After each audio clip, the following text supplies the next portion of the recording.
Kapag may mga constructive criticisms, nararamdaman ko yung pagmamahal nyo. Kasi may virtual friends ako, may virtual family, lahat virtual. Iba naman kasi yung comment ng mga bashers talaga. May mga below the belt na words na ginagamit, ganyan. Yun yung hindi ko talaga gusto. Ayoko ng negative sa buhay. Nakakapangit. Hindi, ayoko pumangit.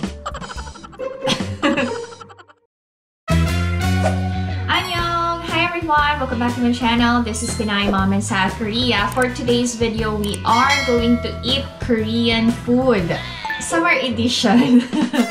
Ano-ano ba yung typical na kinakain ng mga Koreans kapag summer? So, isi-share ko yan sa inyo to netizens together with Alex, Ina, and Ijun. Since si Ina ay naghahanda pa, galing siyang taekwondo training, kaya nag-shower and magda-dry pa yan ng hair. Habang hinihintay natin ang ating dalaga, yes, dahil kasama namin kayo to netizens sa pagpapalaki kay Ina and kay Ijun. So, meron na tayong dalaga at binata. Ang ating dalaga, meron ng puppy love, diba? Magkakaroon din kaya si Ijun soon? Parang, wag muna, no? Masyado pang bata ang Tuki. Hindi pa ako ready i-give up yung tawag ko sa kanya na Tuki. Siyempre, kapag nagka-puppy love na siya, baka ayaw niya na magpatawag ng Tuki-Luki, Muki-Muki, ganyan. Hindi ko na siya mabibaby. Wag muna. Pero kapag merong dumating, di ba? Support ko na lang din si Ijun kung meron na siyang magugustuhan na girl. But for now, si Ina muna ang ating subaybayan sa kanyang puppy love. Anong update? Malapit na silang mag 100 days. Oh, diba? Pinaghahandaan nilang dalawa yun. Last time yung 50 days. Ngayon, 100 days na. Maagang nagpaalam, makikipag-date daw siya. Pinayagan ba namin? Yes. Kapag nag-yes si Alex, nag-yes na din ako. Basta, may update and syempre, focus pa rin sa pag-aaral. Anyway, ang dami ko na namang daldal, no? So, yun yung update sa puppy love ni Ina. Mag-100 days na sila. Tapos, ay, chika ko lang pala sa inyo. Wait lang. Pinanood daw nila ng puppy love niya yung mga vlogs namin, to netizens. Tapos, napanood nila yung naiwan na letter sa paper bag. Tapos, tinanong ng puppy love kay Ina, binasa kaya ng mami mo yung sulat ko. So, pagdating ni Ina sa bahay, sabi niya, Ma, inopen mo ba yung letter? Sabi ko, hindi. Pinakita ko lang na merong letter. Pero hindi ko inopen. Shinare mo ba sa vlog? Sabi, shinare ko na merong letter, pero hindi ko inopen and binasa. Pero binasa ko ba? Hindi. Hindi ko talaga binasa. Kasi personal ng anak ko yun. And binigay ng puppy love niya yun para sa kanya. Kung gusto niya ipabasa, edi thank you. Kung ayaw, edi ayaw. Hindi ko kailangang ipilit.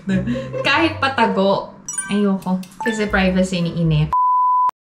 Before I go out, i-share ko yung shades ng mga lipsticks ko. Ang dami kasing nagpi-PM sa akin, nagko-comment, nagtatanong, and nagre-request na i-share ko sa vlog ko. So, i-share ko sa inyo bago ako lumabas. Kasi madalas kong makalimutan sa vlog eh. Ngayon ko lang naalala. So, gawin ko na to netizens. Right now, I'm using 4 brands of lipsticks from Bobbi Brown. Mag-start ako. Yung gamit ko ngayon is from Bobbi Brown. This one is Neutral Rose 315. Ganito yung color niya. Yan. Tapos, next is yung Boss Pink 303. Burahin ko yung lipstick ko ngayon. Mahirap din pala mag-share ng mga lipsticks, no? Kasi kailangan burahin. Ay, hindi na makikita yung color ng lips. Maganda yung lipstick ng Bobbi Brown. Yung gamit ko na to ay matte. Pero, hindi siya ganun ka-dry. Ito yung Boss Pink 303. Medyo similar siya nung Neutral Rose. Pero ito, medyo ma-pink-pink. Okay ba yung color? Itong dalawa nito from Bobbi Brown. Favorite ko. O, tingnan nyo. Kahit burahin, nandyan pa rin. Nagstay sa lips. Okay. And then, I have yung Lips and Cheeks ng Bobbi Brown. Pink Flame 34 ang shade. Ganito siya. Ganyan. Parang similar lang yung shades ng nung first two lipsticks na in-apply ko sa lips ko. Yan. Kasi, parang feeling ko, mas bagay sa akin yung ganitong color. Feeling ko lang, ha? So, yun yung 3 shades ng lipstick from Bobbi Brown. Magwa-tissue ako. Depende kasi sa skin color, eh. So, pwedeng bagay sa akin kasi morena ako. So, after ng Bobbi Brown, yung Dior naman, this one is Dior Addict 667. Ito yun. This one is moist naman. Ang maganda dito, very light and soft lang sa labi. Yung Dior Addict. Ito yun. Nice ba? Okay. Hindi to pinkish eh. Paano ko ba? Basta yun yung color niya. Top seller daw to. Itong Dior Addict 667 sa mga Koreans. Okay. Next naman, another Dior Addict 659. This is what I usually wear kapag nagba-vlog ako ng a day in my life, lalo na sa umaga. Ito yan. Pinkish to. Pinapartner ko sa, pink blush. Sobrang, light and soft talaga niya sa labi. Parang, you don't feel like wearing any lipstick on your lips. Natural lang. Ilang beses tayo magbubura-burahan nito. Na para may idea kayo anong color. Lumagpas na sa, labi. Okay. Next naman, this one is Rouge Dior 888. Ito yan. Strong red. Ginagamit ko lang to kapag gusto ko na parang fierce yung dating ko. Pero may nagsasabi kasi hindi daw bagay sa akin yung ganito. So, I rarely apply this shade. Siyempre, yung shade ng lipstick, binabagay yung skin color and depende sa fashion nyo. Medyo, strong yung color nito. Parang bagay ito kapag taglamig. Yan. Pag summer, hindi. Hindi, tsaka bagay ito sa mga mapuputi. Bakit ko binili? Minsan kasi maputi ako. May araw na maputi ako, may araw na morena, may araw na maitim. Depende sa araw. MWF, morena. TTH, dark. Tapos, Saturday, Sunday, fair yung skin. Natawa ako, may schedule yung skin color.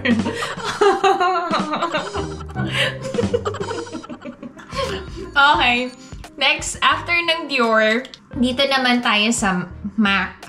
Alam nyo, sa sobrang favorite ko nitong Locked Kiss Ink, ang shade ay Opulence 51. 24-hour lip color to. So, nakadalawa na ako. Same color. Ito talaga, favorite ko to. Lagpas na talaga yung mga lipstick sa labi ko. Kahit anong color ng damit mo, kahit anong OOTD mo, ang ganda ng shade na to. Tsaka, totoo ba na 24 hours? Yes, ang tagal niya sa labi. Yan. Kailangan talaga na akong uso. Matte to eh. Pero maganda talaga siya. Pag bagong apply, malagkit-lagkit. Pero kasi hindi bagay itong lipstick ngayon sa color ng blush on ko. Ang shade ng color na to ay parang may pagka-old rose, ganun. Ang tagal niya matanggal. Ang hirap niya matanggal. Ay, mali ako. Sana ito pala yung hinuli kong in-apply. Yung labi ko para ng labi ni Joker. Whenever I buy lipstick, usually, chine-check ko muna sa store Tapos pinipicturean ko yung shade. And then sa online ako bumibili kasi cheaper sa online. Kino-consider ko nga yung magpa-lip tattoo para ma-pinkish yung labi. Kasi hindi ako binihiyaan ng mapulang labi Pag walang lipstick, ang pale ng labi ko. Okay. Tapos, another lipstick from MAC. This one is All Fired Up 701 Retro Matte Lipstick. This is one of my favorite lipsticks. Yan. Tapos, bumili talaga ako ng blusher from MAC na katerno nitong shade na to. Anong shade to? Happy Go Rosy. So, kapag ito yung gamit ko ng shade ng lipstick, ito yung ginagamit ko na blusher. Yung mga lipstick ko, sobrang light lang sa labi. Ayoko kasi nung parang ang kapal-kapal yung pakiramdam. Tapos ang heavy-heavy. Kasi manipis yung labi ko. Lagpas-lagpas na yun. Lagpas-lagpas na to netizens. Kaya talaga. Ang hirap pala ganito-ganito rin, no? Kasi apply, bura, ganyan. Okay, next. Another shade from MAC. This one is Ruby Ooh 707. Ito talaga yung parang lipstick na akala ko bagay na bagay sa akin. Pero nung may nag-comment na to netizens, nagdalawang isip na akong gamitin. So, hindi ko na ito ginagamit. Ito yung shade ng lipstick na talagang pang maputi lang. Oh! Diba? Pak na pak ang labi mo. Yung tipong pagtitinginan ka ng mga tao kapag ito yung ginamit mong lipstick. Parang feeling ko, hindi bagay yung mga red sa morena, no? Parang mga bagay sa amin is yung may pagka coral, brown, ganun. Yung medyo pink. Nung binili ko talaga siya, feel ko na bagay sa akin. Pero kapag may mga nakapansin na hindi bagay, nagdadalawang isip tuloy ako kung bagay sa akin o hindi. Pero kapag nagko-comment kayo to netizens in constructive criticism, ganyan, parang feel ko yung pagmamahal nyo. Alam niyo yun, yung parang kaibigan mo or kapamilya mo na pag nagsha-shopping ka, or kapag may, grabe, lagpas-lagpas na yung lipstick. Malapit na tayo matapos. Pag natapos to, hanggang dito na yung lipstick sa mukha ko. Kapag may mga constructive criticisms, nararamdaman ko yung pagmamahal nyo. Kasi may virtual friends ako, may virtual family, lahat virtual. Iba naman kasi yung yung comment ng mga bashers talaga. May mga below the belt na words na ginagamit, ganyan. Yun yung hindi ko talaga gusto. And dinidelete ko na lang. Binablock ko. Ayoko ng negative sa buhay. Nakakapangit. Hindi, ayoko pumangit. Okay. Siyempre, lagpas pa rin, diba? At tapos, ito yung pinaka-last na shades ng lipstick na bigay ni Ate Ann. Regalo niya sa akin. Ang brand nito ay Ooh. Ito ay color lip balm. Ang shade ay, ano ba to? Okay, orange. Nakatawa talaga ako sa itsura ko to netizens. Tingnan nyo naman nagkalat yung lipstick sa labas ng labi ko. This is the lip balm that I usually apply when I do my A Day in My Life videos. Especially in the morning. Ito yun. Lip balm lang. Tapos, pagka-apply mo, after a while, kakaroon na ng color yung labi mo. So, orange ang color nito. Ayun lang. Alam niyo ba, para siyang, kumakain nung candy na orange flavor. Pati amoy niya, orange din.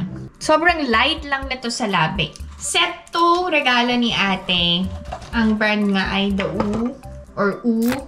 Okay, tapos ito, another shade naman is Rose Pink. Ito yung magandang shade nagustuhan ko. Hi! Hello. Heart. Mabili. Big boy na to So, choose your pick na lang sa lahat ng shades na shinare ko. Lahat maganda yung shades. Tapos, you can wear these in any occasion. So, lahat ng shade pang everyday use. Yung mga strong lang ang color, yung pang special occasions. Meron akong assistant. Meron ng mabait sa sa vlog ko. Oh! Naayos niyo. Ayan o. Inayos niya. Thank you. Okay, done. So, ito yung mga shades ng lipsticks ko. Sana nagkaroon kayo ng idea kung ano din yung pwedeng babagay sa inyo. Sa mga kagaya ko na morena, bagay sa atin lahat yun, yung shade na shinare ko. Lipit na natin, anak ko nun. Bye-bye.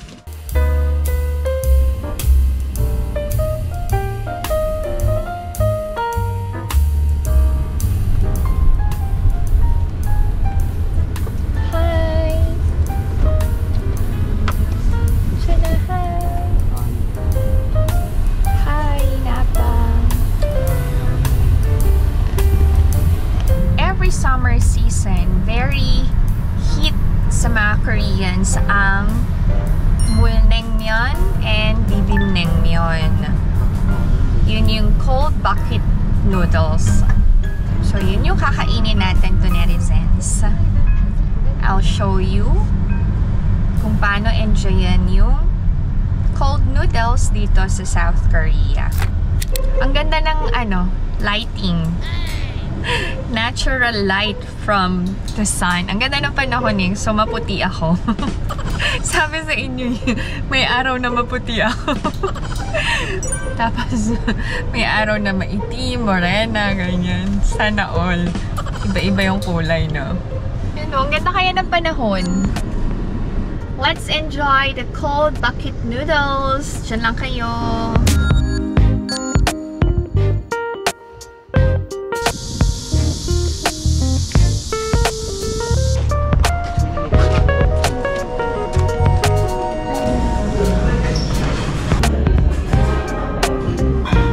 Igo is good mandu and wang mandu.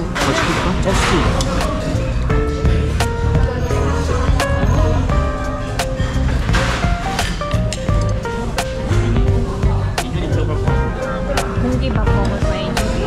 Bibimbnaengmyeon, mulnaengmyeon, may sukbulgogi. Okay. So, ganito yan. Lalagay tayo ng wasabi and vinegar. Dahil mahaba ang noodles, kailangan gupitin. Maliliit yung kaya kong kainin. Tapos mix lang natin.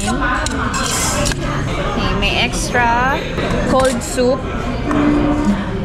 Nag-yelo. Ayan o. Si Alex gusto niyan lagyan ng konti. Basta. Si Ijun hindi kumakain ng cold noodles. So, we ordered mandu for him. Yung bibimbnaengmyeon, may red sauce yan.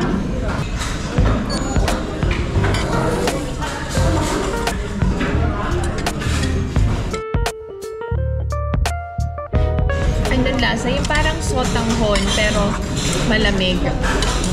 Meron tong cucumber, radish, pear, and egg. Ito yung tinatawag na sukbulgogi. Dito sa Baltangnaengmyeon, set na whole bucket noodles and then yung meat.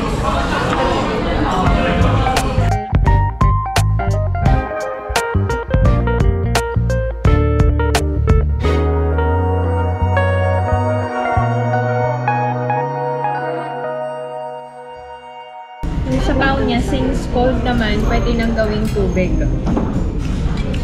Oh, refreshing. Temperature check, it's 36 degrees Celsius. Ang init. So, after ng naengmyeon, we're gonna have papingsu or yung tinatawag na Korean halo-halo. It's so hot. Can we skip to the good part? Ah! Biglang gumawa ng kanta yun. It's so hot. Can we skip to the good part? Ah! Ah! I'm wearing Tam from Gentle Monster. Khaki ang color. Originally kay Alex to. Mas gusto niya yung Prada niya na shades. Are you busog? Busog? What busog means? Yes. Dito kami sa Viola Cafe Street. We're gonna look for Popping Sue Cafe. Dito sa Viola Cafe Street, ang daming mga magagandang coffee shops.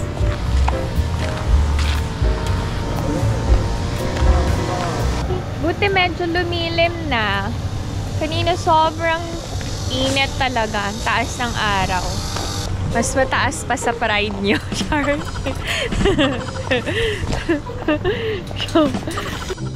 My loves in one frame. Ang kanilang camera woman.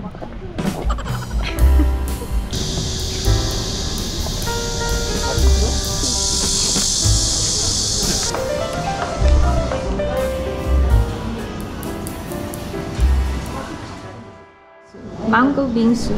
Ay, okay, okay.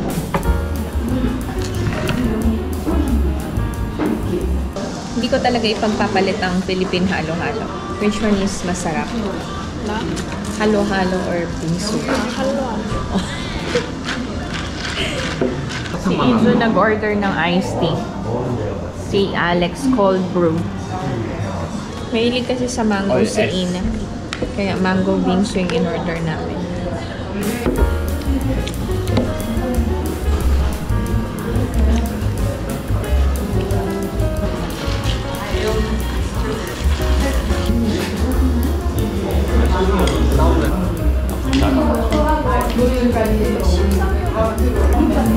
Okay, naubos na. Ang masarap sa Korean bingsu, hindi ganun katamis. Tsaka yung flakes, malasa na. Si Ijun, happy niya ngayon ang pagbo-bowling. Tapos gusto niya ngayon mag-try ng tennis. Naghanap sila ng tennis court. Pauutangin niya daw ate niya. Magpapautang siya nun. Ayaw magpautang ng 8 nun.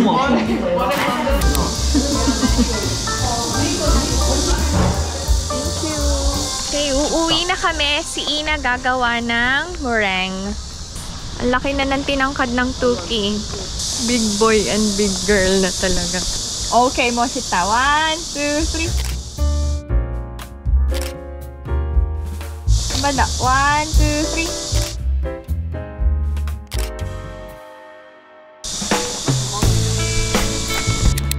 She's going to make meringue.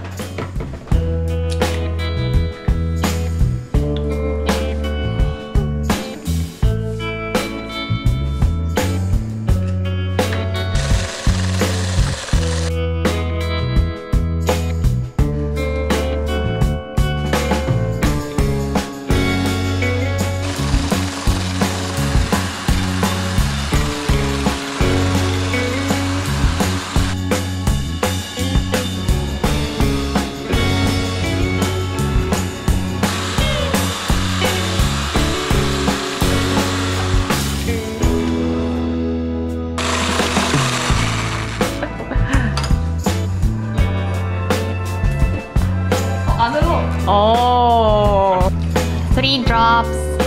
이러면 맞다.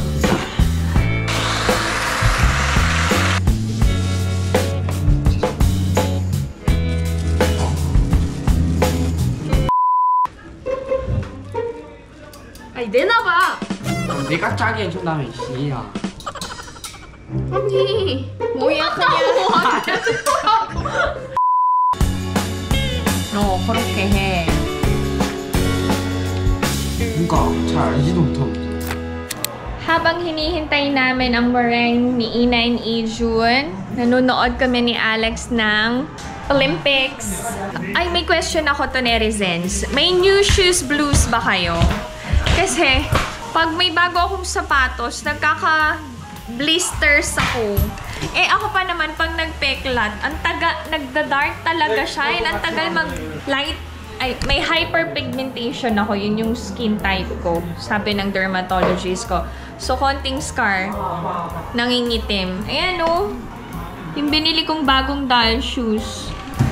Ito pa yan. Pero naglalighten naman siya. It will take some time. Lagi yan. Pag may bago talaga akong sapatos. Tapos ang worst, yung nagkakaroon ng corn. Hindi naman kalyo. Yung namatay ko na kuko sa sa kaliwa, medyo umu-okay na. Tumutubo na yung kuko. Nalulungkot nga ako kasi hindi ako makapagpa-pedicure. Kailangan niyang gumaling muna. Sinabihan ako ng doctor na tiisin kung wag magpa-pedicure para mas mabilis yung pagtubo ng maayos and magandang kuko. Kailan summer eh. Diba?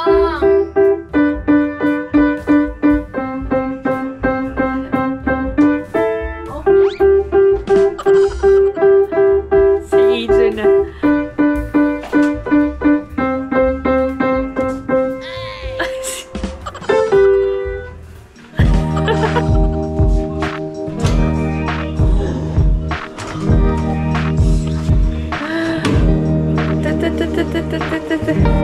Wow. Okay. Let's try na. Masarap. Ah.